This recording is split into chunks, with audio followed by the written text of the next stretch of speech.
నమస్తే, welcome to our channel. Parakamani కేసులో సంచలనమైన విషయాలన్నీ కూడా బయటకు వస్తున్నాయి. మరి అవి ఏంటో సీనియర్ జర్నలిస్ట్ సత్యమూర్తి గారిని అడిగి తెలుసుకుందాం. నమస్తే సార్. నమస్కారం అండి. పరకామణి కేసులో సంచలన విషయాలు ఏవో బయటకు వస్తున్నాయి అంటున్నారు సార్, ఏంటి సార్ అవి? అంటే సంచలనం అంటే ఇది మామూలు సంచలన విషయం కాదు. ఆ రోజు పరకామణి కేసుని బయటికి తీసుకువచ్చిన ఒక జర్నలిస్టుని జగన్మోహన్ రెడ్డి ప్రభుత్వం ఎంత టార్చర్ చేసిందో, ఆ జర్నలిస్టుకి ఎంత నరకయాతన చూపించిందో ఆ విషయాలన్నీ బయటికి వస్తూ ఉన్నాయి. వాటిని వింటూ ఉంటే ఒక జర్నలిస్టుగా నాకు చాలా బాధేసింది. అంటే ఒక కుంభకోణాన్ని బయటికి తీసుకొస్తే ఒక జర్నలిస్టు దాన్ని సర్దుకోవాలి. ప్రభుత్వం దానికి ఎటువంటి చర్యలు తీసుకోవాలో తీసుకొని ఆ కుంభకోణం భవిష్యత్తులో మళ్ళీ జరగకుండా చర్యలు తీసుకోవాలి. అంతేగాని ఒక జర్నలిస్టుని పట్టుకొని, అంటే ఒక కుంభకోణాన్ని బయటికి తీసుకొచ్చిన ఒక ఇన్వెస్టిగేటివ్ జర్నలిస్టుని జగన్మోహన్ రెడ్డి ప్రభుత్వం ఎంత పాశవికంగా, ఎంత దారుణంగా, ఎంత హేయంగా, ఎంత నీతి బాహ్యంగా ప్రవర్తించిందో ఈ సంఘటన బట్టి మనం అర్థం చేసుకోవచ్చు. పరకామణి కేసుని అసలు కేసేమీ లేదు అని, అదో చిన్న కేసు అని ఇన్ని రకరకాలుగా చెప్తున్నాడు కదా ఈ జగన్మోహన్ రెడ్డి. ఈ రోజున నేను చెబుతున్న ఈ జర్నలిస్టు స్టోరీని నిజమో కాదో చెప్పమను ఈ జగన్మోహన్ రెడ్డిని. అంటే నిజమైతే నేనెందుకు దీని గురించి తప్పుడు సమాచారాన్ని ఇస్తాను? నేను పూర్తిగా నాకు ఒక ఖచ్చితమైన సమాచారం ఉంటేనే నేను మాట్లాడతాను, లేకపోతే నేను ఎందుకు మాట్లాడతాను? తిరుమలలో పనిచేసే ఒక ఛానల్ కోసం పనిచేసే రాజు అనే జర్నలిస్టు, ఈ రాజు అనే జర్నలిస్టు గురించి తెలుసా జగన్మోహన్ రెడ్డి? ఒక్కసారి నీకు చాలా జ్ఞాపక శక్తి ఎక్కువ కదా. పాత విషయాలన్నీ కూడా ఎప్పుడూ జరిగినవి. ఈ పరకామణి విషయం కూడా పూస గుచ్చినట్టు చెప్పావు కదా. ఇది జరిగి ఎప్పుడో 3 ఏళ్ళు 4 ఏళ్ళు అయితే అప్పుడు ఎట్లా జరిగిందో నీకు జ్ఞాపకం ఉంది కదా జగన్మోహన్ రెడ్డి. తిరుపతి జర్నలిస్టు రాజు గురించి నీకు గుర్తుండే ఉంటుంది జగన్మోహన్ రెడ్డి. ఒక్కసారి నేను మళ్ళీ గుర్తు చేస్తున్నా, ఆలోచించుకో. చెప్పు, నువ్వే చెప్పు. ఈ రాజు అనే జర్నలిస్టుని నీ ప్రభుత్వం టార్చర్ పెట్టిందా లేదా చెప్పు. ఆ రోజున అంటే ఇది 2023లో వచ్చిన కేసు ఇది.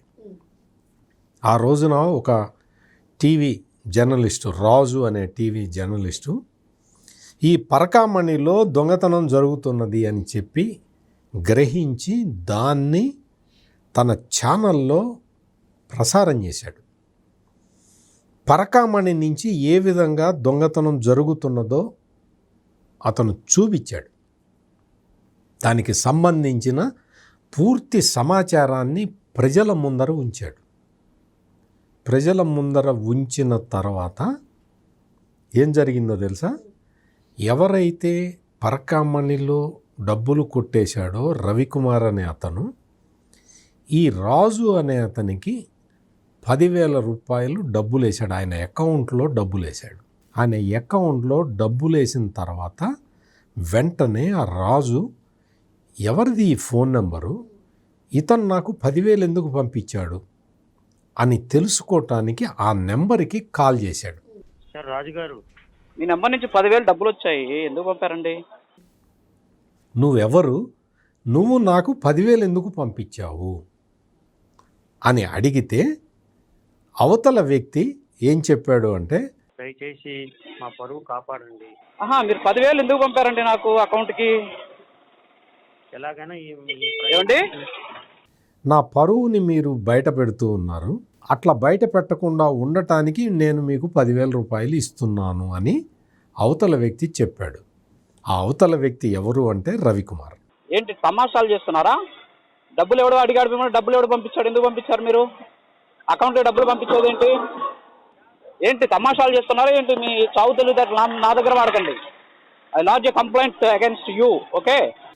ఈ రిపోర్టర్ అన్నాడు, నీ పరువు బయట పెట్టడం ఏంటయ్యా, అసలు నువ్వెవరు, నీకేం సంబంధం, నువ్వు నాకు 10,000 నాకెందుకు పంపించావు, నేను వార్త టెలికాస్ట్ చేశాను, ఇంకా చాలా వార్తలు ఉన్నాయి, ఇంకా నేను టెలికాస్ట్ చేస్తూనే ఉంటాను అని చెప్పి ఆయన ఛానల్లో, ఆయన పనిచేసే ఛానల్లో ఇవన్నీ టెలికాస్ట్ చేశాడు.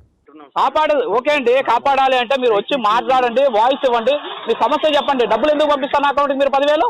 చూపిస్తా, ఇప్పుడు లైవ్లో మొత్తం చూపిస్తా, మీ బండారం అంతా బయట పెడతాను. ఏంటి తమాషాలు ఇస్తున్నారా? 10,000 మీరేంది నాకు డబ్బులు పంపించారు? అసలు హూ ఆర్ యూ?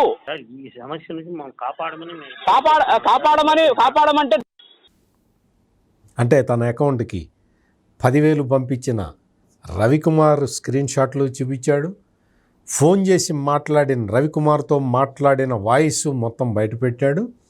అన్ని విషయాలని 2023 సంవత్సరంలోనే ఈ రాజు అనే జర్నలిస్టు ప్రకటించాడు, పబ్లిక్లో చెప్పేశాడు. అటువంటి జర్నలిస్టుని, అటువంటి ఇన్వెస్టిగేటివ్ జర్నలిస్టుని అప్రిషియేట్ చేయాలి. నిజంగా కూడా ఇంత పెద్ద కుంభకోణాన్ని బయటికి తీసుకొచ్చిన రాజుకి ఉత్తమ జర్నలిస్ట్ అవార్డు ఇచ్చి సన్మానించాలి. కానీ జగన్మోహన్ రెడ్డి ఏం చేశాడో తెలుసా? బయటికి తీసుకొచ్చిన రాజు మీద, వాళ్ళ కెమెరామెన్ మీద, వాళ్ళ ఇంకొక రిపోర్టర్ మీద, వీళ్ళందరి మీద క్రిమినల్ కేసులు పెట్టించాడు. క్రిమినల్ కేసులు. పరకామణి కేసును బయటకు తీసుకొచ్చినందుకు గాను వాళ్ళు పరకామణిని తన ఇన్వెస్టిగేటివ్ జర్నలిజం తోటి బయటికి తీసుకువచ్చిన రాజు, ఇంకొక 2 జర్నలిస్టులు, ఈ ముగ్గురి మీద క్రిమినల్ కేసులు పెట్టించాడు. క్రిమినల్ కేసు ఎట్లా పెట్టించాడో తెలుసా? ఆ క్రిమినల్ కేసు ఏంటో తెలుసా? ఈ రాజు బ్లాక్మెయిల్ చేసి డబ్బులు వసూలు చేస్తున్నాడు అని క్రిమినల్ కేసులు పెట్టారు పోలీసులు. ఈ రాజు చేసిన పని ఏంటి? నువ్వు పెట్టిన కేసు ఏంటి?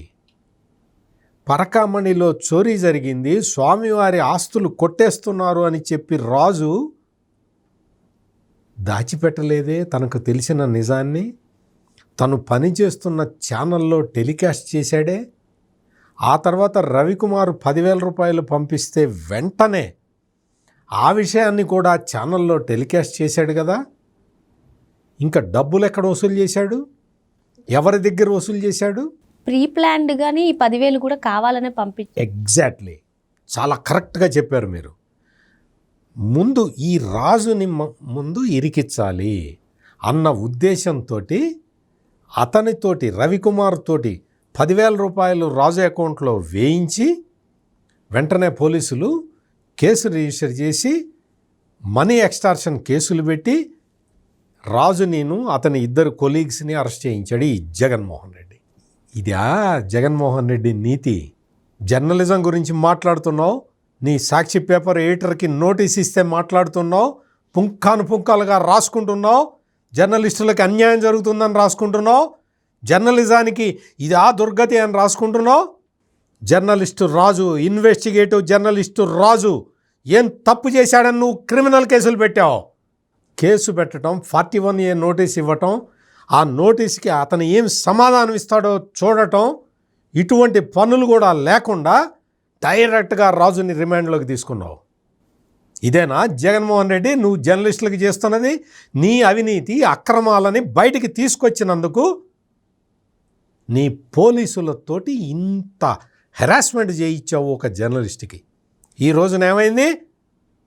నువ్వు కప్పి పెడదాం అనుకున్న ఒక నేరము ఈ రోజున తాచుపామై బుసగొడుతున్నది జగన్మోహన్ రెడ్డి. ఈ రోజున రాజు అనే ఒక నిఖార్సైన జర్నలిస్ట్ మీద నువ్వు తప్పుడు ఆరోపణలు పెట్టి డబ్బులు వసూలు చేస్తున్నాడని, అక్రమంగా డబ్బులు వసూలు చేస్తున్నాడని పెట్టావు కదా. ఈ రోజున you have to face the music. మీరు అడగచ్చు, డైరెక్ట్గా జగన్మోహన్ రెడ్డినే మీరు అడ్రస్ చేస్తున్నారేంటండి అని.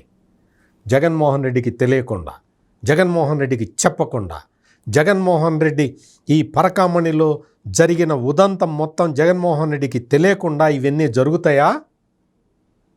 పరకామణి కేసు జగన్మోహన్ రెడ్డికి తెలిసి జరిగింది కాబట్టే జర్నలిస్టు మీద ఇంత కఠినమైన చర్యలు తీసుకున్నారు.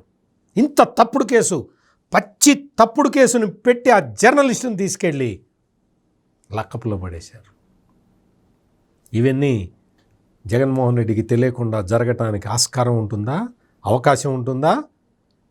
ఒక ఛానల్లో పబ్లిక్గా టెలికాస్ట్ చేసిన వ్యక్తిని పరకామణిలో దొంగతనం జరుగుతున్నది, స్వామివారి సొత్తు కొట్టేస్తున్నారు అని చెబితే ఒక జర్నలిస్టు ఆ జర్నలిస్టుని తీసుకెళ్ళి అరెస్ట్ చేసి చిత్రహింసల పాలు చేశారు అంటే ముఖ్యమంత్రి వరకు సంబంధం లేకుండా, ముఖ్యమంత్రి కార్యాలయం అధికారుల ప్రమేయం లేకుండా ఒక జర్నలిస్టుని లోకల్గా ఉన్న పోలీసులు అరెస్ట్ చేసి కేసు పెట్టగలుగుతారా? అది జగన్మోహన్ రెడ్డి జమానాలో. అందుకనే ఈ రోజున పాపం పండింది. పరకామణిలో ఇట్లా బలైపోయిన వ్యక్తులు ఎంతోమంది ఉన్నారు. ఒక్క రాజు స్టోరీ ఒక్కటే బయటకు వచ్చింది.